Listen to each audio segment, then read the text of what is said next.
ခုလိုဗီဒီယိုလေးတွေကို AI နဲ့လုပ်လို့ရနေပြီဆိုတော့ကျွန်တော်လိုပဲအခုမှစပြီးလေ့လာသင်ယူနေတဲ့လူတွေအတွက်ဘယ်မှာသွားပြီးတော့လေ့လာရမလဲဆိုတော့ပြောပြပေးမယ် YouTube ကိုသွား Next Chapter Page 2 Page 3ဆိုတဲ့နာမည်လေးကိုရိုက်ပြီးတော့ရှာကြည့်လိုက်အဲ့ရ founder ကိုနေအရန်ကိုတော်တယ်ပေါ့နော်သူကတကယ်ပြောပြရလေးရတကယ်ဟိုဖြစ်တယ်တကယ်အကျိုးရှိတယ်တကယ်ကောင်းတယ်အဲ့လိုတကယ်လေးလာနေတဲ့လူတို့ကျွန်တော်တို့တကယ်လေးလာနေတဲ့လူတွေသူရဲ့ channel ကအကောင်းဆုံး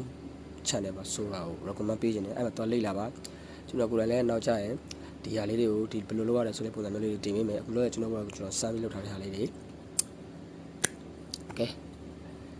newcomer 10 to 2ဆက်လေ့လာကြည့်ရအောင်